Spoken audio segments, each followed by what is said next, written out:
Hey everyone. Before we dive into this absolutely insane story, drop a comment letting me know where you're watching from, and don't forget to hit that like button, because what I'm about to tell you will make your jaw drop.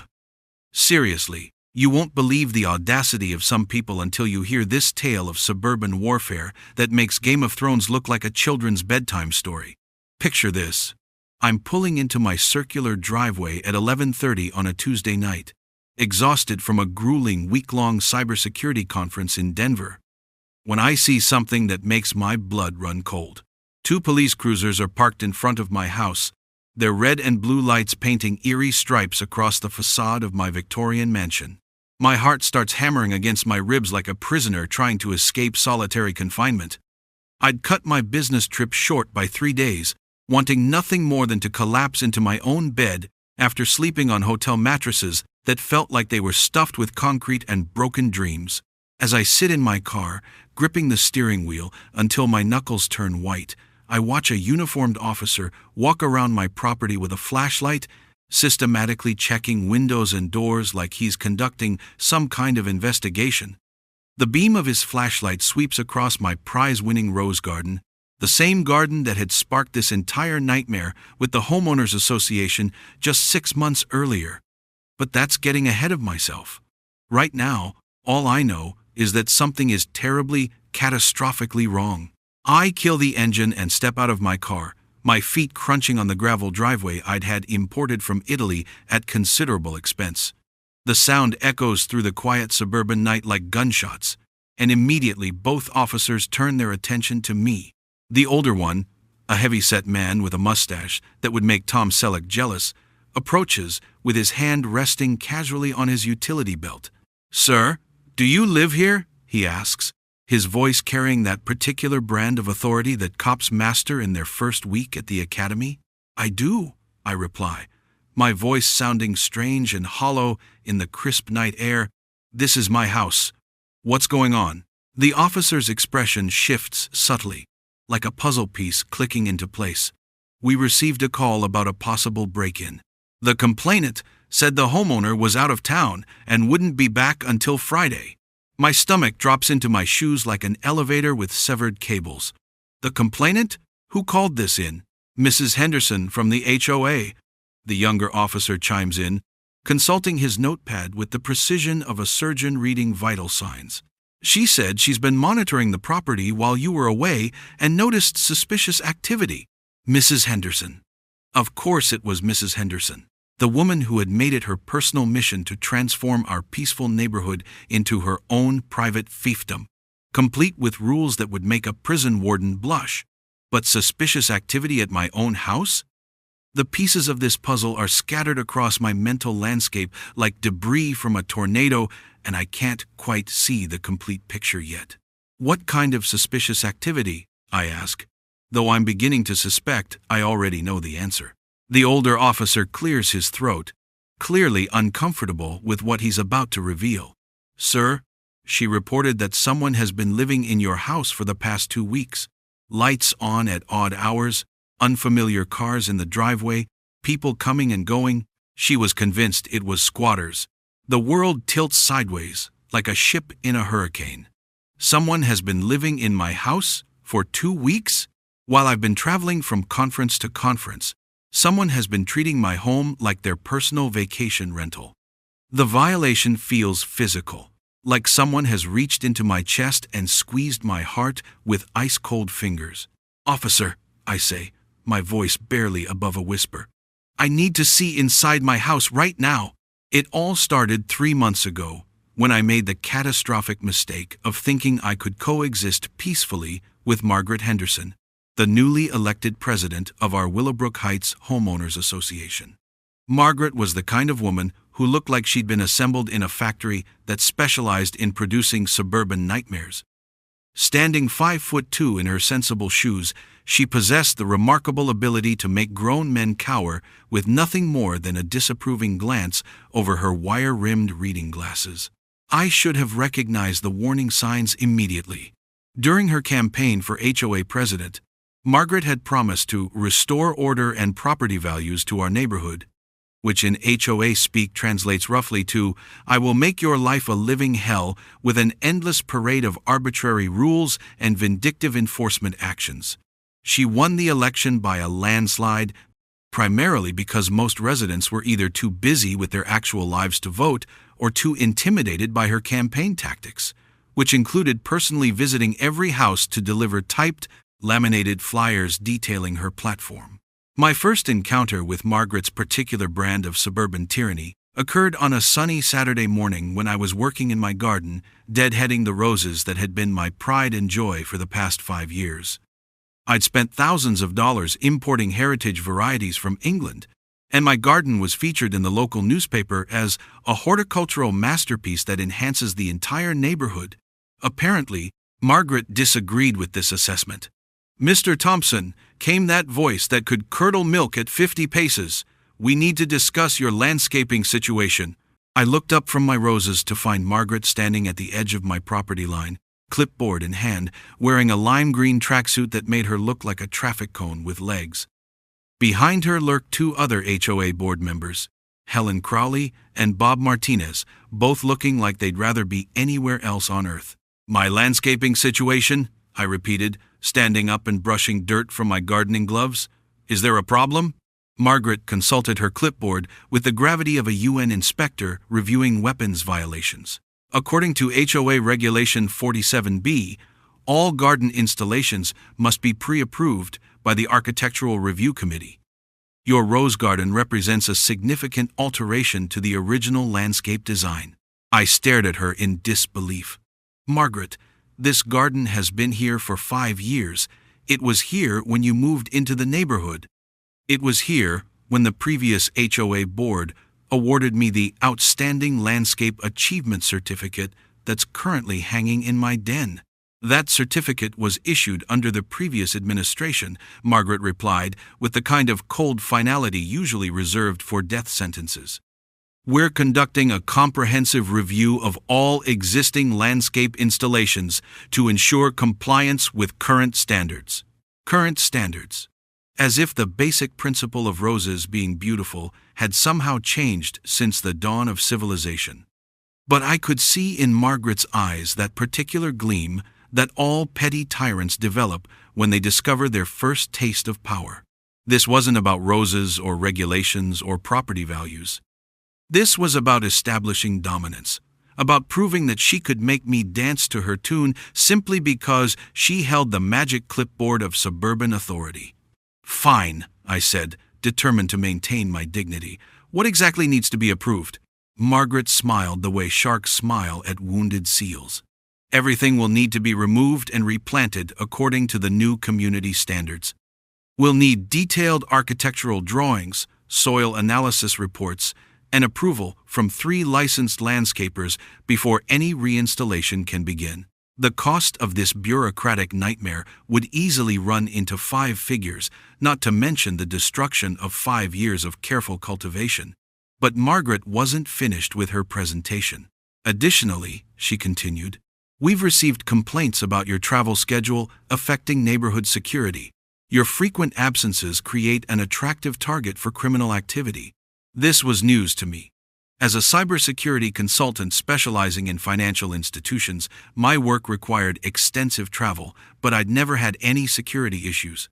My house was equipped with state-of-the-art security systems, motion-activated lighting, and I'd even arranged for a local landscaping service to maintain the property during my absences.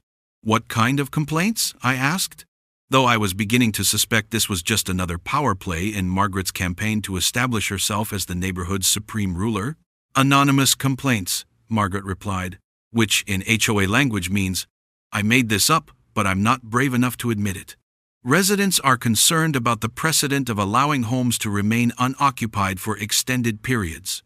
Bob Martinez, who had been shifting uncomfortably throughout this entire exchange, finally found his voice. "Margaret, Mr. Thompson's travel is work-related. He's not running some kind of vacation rental operation." Margaret's gaze swiveled toward Bob, like a laser-guided missile locking onto a target. "The regulations make no distinction between business and pleasure travel, Bob. Regulations are regulations." I realized in that moment that I was dealing with someone who viewed human interaction through the lens of a bureaucratic flowchart. Every conversation was a battle to be won, every rule an opportunity to exercise control, every neighbor a potential subject in her growing empire of suburban fascism. "I'll review the regulations and get back to you," I said, which was diplomatic language for, "I need time to figure out how to deal with this crazy person without ending up in jail." Margaret's smile widened, revealing teeth that had clearly never met a situation they couldn't bite. "You have 30 days to submit your compliance plan. After that, we'll be forced to take enforcement action." As she marched away with her clipboard and her entourage, I stood among my condemned roses and realized that I'd just declared war with a woman who had clearly been planning this campaign long before I'd even realized we were enemies. The roses nodded in the breeze, as if acknowledging the gravity of the situation, their blooms trembling like soldiers awaiting orders for a battle they knew they might not survive. What I didn't realize at the time was that Margaret's interest in my travel schedule wasn't just about establishing dominance or enforcing arbitrary regulations. She had been conducting reconnaissance, carefully documenting my patterns, learning my routines, and waiting for the perfect opportunity to execute a plan so audacious and bizarre that it would have been rejected as unrealistic by the writers of the most outlandish soap opera. Over the following weeks, I threw myself into compliance with Margaret's demands, partly because I genuinely wanted to resolve the conflict, and partly because I was curious to see how far she would push this petty tyranny. I hired a landscape architect to create detailed drawings of my existing garden, commissioned soil analysis reports that read like doctoral dissertations in agricultural science, and obtained written endorsements from 3 licensed landscapers who all agreed that my roses posed no threat to community standards, property values, or the general welfare of humanity. The paperwork alone cost me nearly $3,000, but I was determined to prove that reasonable people could navigate even the most unreasonable bureaucratic obstacles. I submitted my compliance package 2 weeks before the deadline, complete with color photographs, technical specifications, and a historical analysis of the garden's positive impact on the neighborhood's aesthetic appeal. Margaret's response arrived exactly 31 days after our initial confrontation, delivered by certified mail in an envelope that felt ominously thick. Inside, I found a rejection letter that would have impressed the Spanish Inquisition with its creativity in finding fault with perfection. According to Margaret's analysis, my soil reports were incomplete because they failed to account for potential chemical runoff into neighboring properties. My landscape architect's drawings were insufficient because they didn't include detailed specifications for seasonal maintenance protocols. The endorsements from licensed landscapers were invalid because none of them had specialized certification in heritage rose cultivation.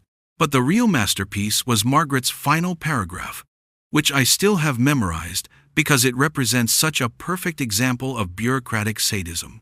Furthermore, the Architectural Review Committee has determined that the scope of this installation exceeds the parameters for residential landscaping as defined in our updated community guidelines. We recommend complete removal and replacement with low-maintenance, community-approved plantings from the attached approved species list. The approved species list included exactly 12 plants, all of them as exciting as watching grass grow, which coincidentally was one of the options. Margaret had essentially demanded that I transform my award-winning garden into the botanical equivalent of a beige office cubicle. I spent the next month researching my legal options, consulting with attorneys who specialized in HOA disputes, and learning more about property law than any reasonable person should ever have to know. The consensus was clear. I could fight Margaret's decisions, but the legal costs would be astronomical, and the outcome uncertain. HOAs wielded tremendous power within their jurisdictions, and judges were generally reluctant to second-guess their authority unless clear legal violations could be demonstrated. Meanwhile, Margaret had moved on to her next target, systematically working her way through the neighborhood like a suburban Sherman marching through Georgia. She cited Mrs. Chen for unauthorized wind chimes, levied fines against the Patterson family for allowing their teenage son's friends to park on the street during a birthday party, and launched a campaign against Mr. Rodriguez's vegetable garden that would have made Senator McCarthy proud of her investigative thoroughness. But I remained her primary fixation, the white whale in her ocean of petty grievances. She began documenting my travel schedule with scientific precision, noting the exact dates and times of my departures and returns. She photographed my house from multiple angles during my absences, creating what amounted to a surveillance archive that would have impressed the FBI. She even started a folder on her computer labeled Thompson Property Violations that she would later use as evidence in her campaign to have me declared a nuisance to the community. What I didn't know, what none of us knew, was that Margaret had been conducting her own private investigation into the legal technicalities of temporary occupancy, adverse possession, and property management regulations. She had been consulting with lawyers, researching case law, and developing a strategy that went far beyond simple harassment or bureaucratic intimidation. Margaret Henderson was planning to steal my house. The plan was elegant in its audacity and terrifying in its attention to detail. Margaret had discovered that our HOA's original charter included provisions for emergency property management in cases where owner neglect posed a threat to community standards. These provisions, buried in subsection 12 of Appendix C, granted the HOA board authority to take temporary control of properties that were deemed abandoned or inadequately maintained.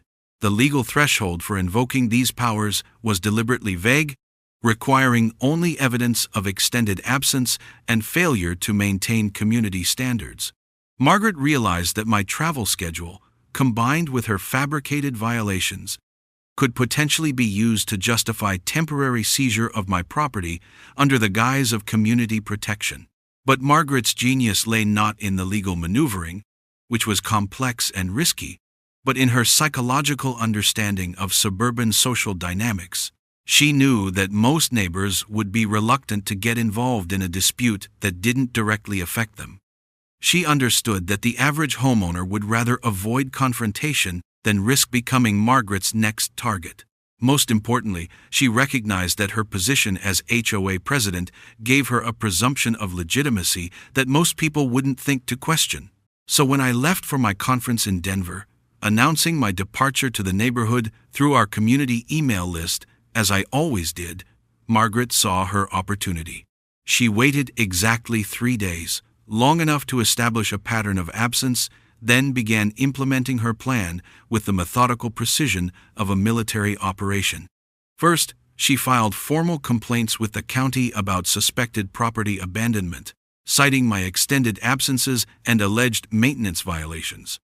Then, she arranged for emergency maintenance of my property, hiring contractors to address the fabricated safety hazards she had documented in her surveillance reports. Finally, she moved herself into my house under the pretense of overseeing these emergency repairs and protecting the property from vandalism or squatting. Margaret had essentially squatted in my house, while simultaneously preventing anyone else from squatting in my house, creating a perfect circular logic that would have impressed philosophy professors specializing in paradoxes. She installed herself in my guest bedroom, used my kitchen to prepare her meals, and even went so far as to redirect my mail to ensure that any challenges to her occupancy would be intercepted before they could reach me. For 2 weeks, Margaret Henderson lived in my house like she owned it, hosting HOA board meetings in my living room, using my home office to conduct neighborhood business, and even throwing a dinner party for her closest allies in the HOA power structure. She had transformed my Victorian mansion into the headquarters of her suburban empire, complete with all the amenities that my years of careful improvement and investment had provided. But Margaret had made one crucial miscalculation in her elaborate scheme. She had assumed that I would stick to my published travel schedule, giving her a full week to solidify her position and prepare her legal defense. She hadn't counted on the conference ending early due to a keynote speaker's medical emergency, or my decision to cut short my trip and surprise myself with an early return home. Standing on my own driveway at 11:30 on a Tuesday night, staring at police officers who had been summoned to investigate my presence at my own house. I realized that Margaret Henderson had crossed a line that most people didn't even know existed. This wasn't just about roses or regulations or neighborhood politics anymore. This was about something far more fundamental: the basic human right to live in your own home without having it stolen by a megalomaniac with a clipboard and a profound misunderstanding of legal boundaries. The older police officer, whose name tag identified him as Sergeant Martinez, produced a key ring from his pocket and approached my front door. "Ma'am said she was given these keys to monitor the property," he explained, though his tone suggested he was beginning to suspect that something didn't add up in this particular equation. I followed the officers to my front door, my mind racing through possible explanations for this surreal situation. Maybe Margaret had arranged for some kind of house-sitting service. Maybe there had been a genuine security concern that had required temporary occupation. Maybe this was all just a massive misunderstanding that could be cleared up with a few phone calls and an awkward laugh over coffee. Sergeant Martinez inserted the key into my lock and pushed open the door, revealing my front hallway lit by the soft glow of table lamps that I definitely hadn't left burning when I departed for Denver. The familiar scent of my home was overlaid with something foreign and unwelcome. The smell of someone else's cooking, someone else's perfume, someone else's life being lived in my space. "Hello?" Sergeant Martinez called into the house. "Police department, we need to speak with whoever's inside." The sound of footsteps echoed from the second floor, followed by the creak of floorboards overhead as someone moved through my house with the confidence of ownership. A moment later, Margaret Henderson appeared at the top of the staircase, wearing silk pajamas that probably cost more than most people's monthly mortgage payments. Her hair was wrapped in a towel and her face was covered with what appeared to be some kind of expensive spa treatment that made her look like she'd been dipped in green clay. "Officers, thank goodness you're here," Margaret said, descending the stairs with the practiced grace of someone who had clearly spent considerable time navigating my home's layout. "I was just getting ready for bed when I heard someone prowling around outside." She reached the bottom of the stairs and gestured toward me with the kind of dismissive wave usually reserved for shooing away stray cats. "This must be the intruder I called about. I've never seen him before in my life." The silence that followed Margaret's declaration was so profound that I could hear the grandfather clock in my dining room ticking away the seconds like a countdown to either justice or insanity. Sergeant Martinez looked from Margaret to me and back again, his expression transitioning from professional neutrality to barely concealed confusion. "Ma'am," I said, my voice carefully controlled despite the white-hot rage building in my chest like lava in a volcano, "this is my house. You are wearing pajamas in my hallway, apparently emerging from my bedroom, in my house." Margaret's laugh was the kind of sound that could shatter crystal goblets at 50 paces. "Officer, this man is clearly disturbed. I've been staying here for 2 weeks as part of my duties as HOA president, monitoring the property while the actual owner is traveling. I have documentation proving my authority to be here." She produced a folder from the side table in my entryway, a side table that held my car keys, my spare reading glasses, and a photograph of my late father that she had apparently been living alongside for the past 14 days. The folder was labeled Willowbrook Heights Emergency Property Management, 1247 Sycamore Lane, in Margaret's distinctive handwriting. This property was deemed abandoned under HOA Regulation 23D, Margaret continued, handing the folder to Sergeant Martinez with the confidence of someone who had rehearsed this presentation multiple times. Extended owner absence combined with maintenance violations created a community hazard that required immediate intervention. I watched Sergeant Martinez flip through Margaret's documentation, his frown deepening with each page. The folder contained photographs of my house taken from multiple angles, typed reports detailing alleged violations, and official-looking forms that had clearly been generated on Margaret's home computer using generic legal templates downloaded from the internet.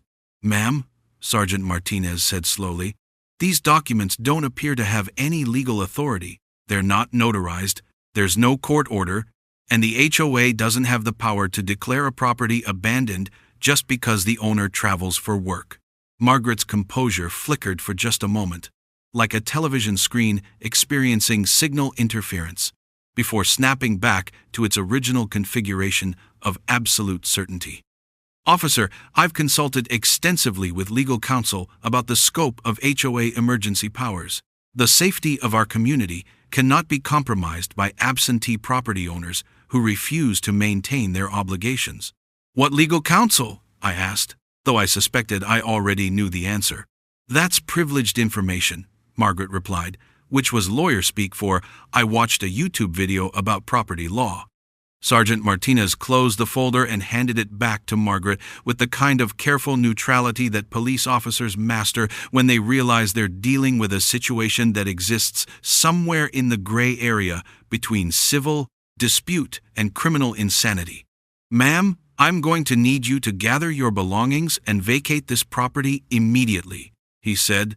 The gentleman has provided identification proving his ownership, and your documentation doesn't provide legal justification for occupying someone else's home. Margaret's face went through a series of expressions that would have fascinated psychiatrists studying the stages of narcissistic collapse. Disbelief melted into indignation, which transformed into calculation, which finally settled into the kind of cold fury that makes rational people start looking for the nearest exit.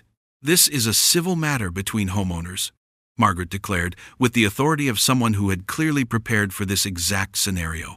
The police have no jurisdiction over internal HOA disputes. I demand that you contact my attorney before taking any further action.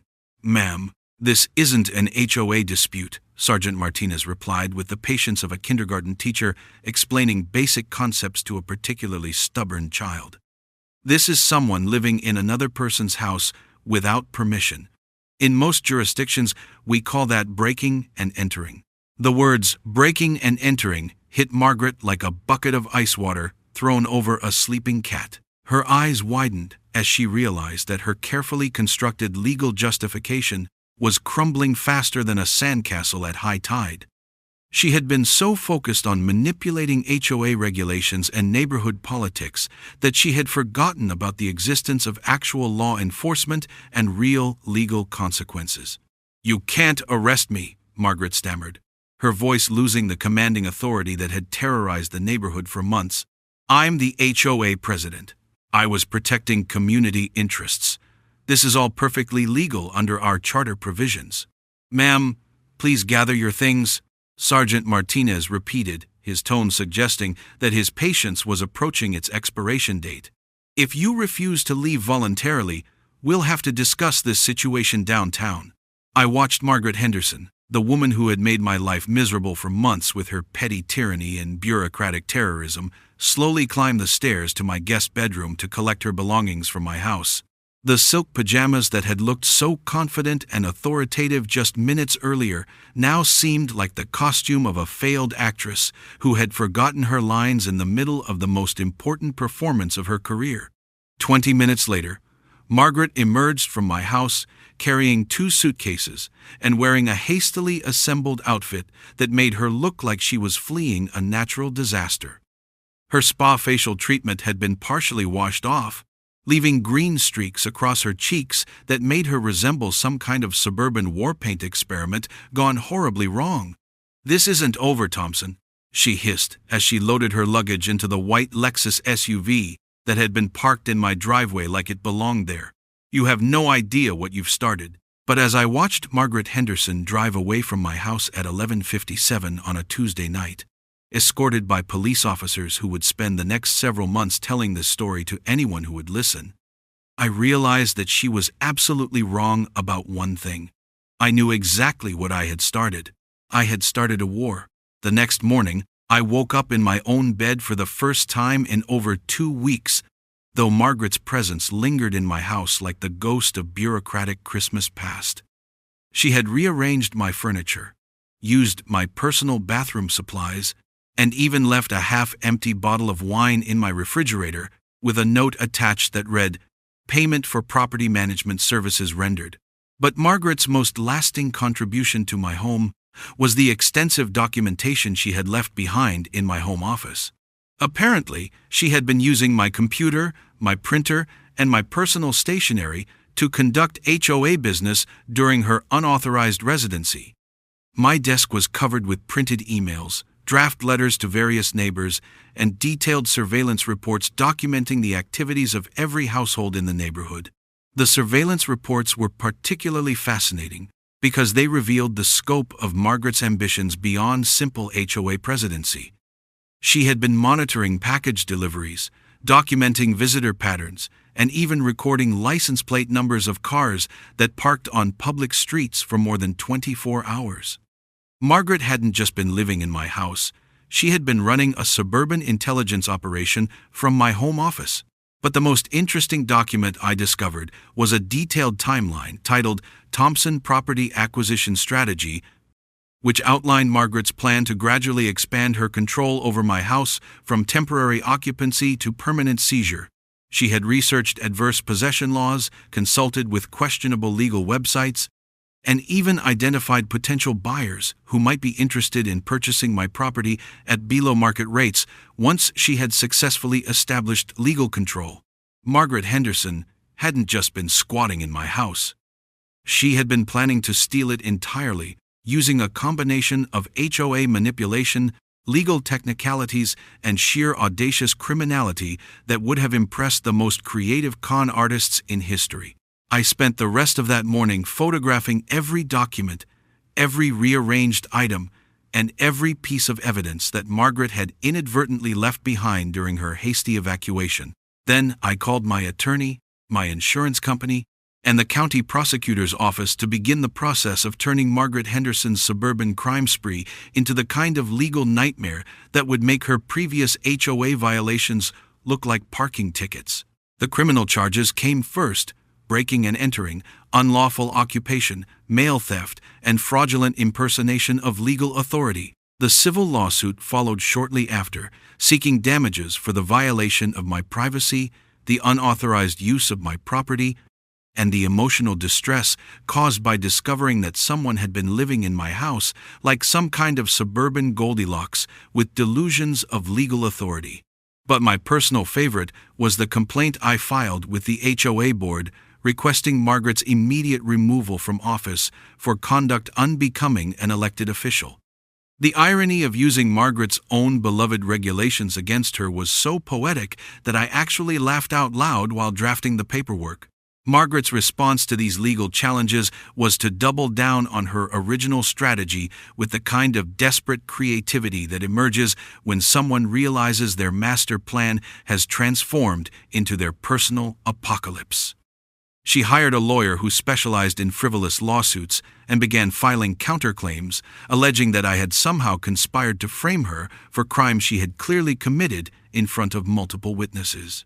The legal proceedings stretched on for months, providing endless entertainment for neighbors who had previously lived in terror of Margaret's regulatory enforcement campaigns. Every court appearance became a neighborhood event, with residents gathering in the courthouse lobby like spectators at a sporting match featuring their least favorite participant. Margaret's testimony during the criminal trial was a masterpiece of self-incrimination disguised as legal defense.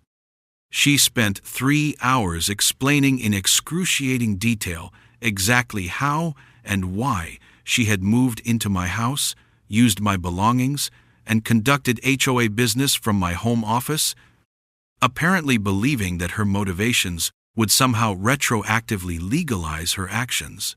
The judge's verdict was swift and unambiguous. Margaret Henderson was guilty of multiple felonies related to her unauthorized occupation of my property. Her sentence included 6 months in county jail, 2 years of probation, and a restraining order prohibiting her from coming within 500 feet of my house or contacting me directly for any reason. But the real justice came 3 weeks later, when the HOA board voted unanimously to remove Margaret from office and elected Bob Martinez as interim president. Bob's first official act was to rescind all of Margaret's arbitrary regulations and return the neighborhood to the relatively peaceful state of suburban coexistence that had existed before her reign of bureaucratic terror. My roses, which had survived Margaret's regulatory assault and several months of neglect during the legal proceedings, bloomed more spectacularly that spring than they ever had before. I like to think they were celebrating their victory over the forces of suburban fascism, though it's equally possible they were just responding to the extra fertilizer I'd been giving them.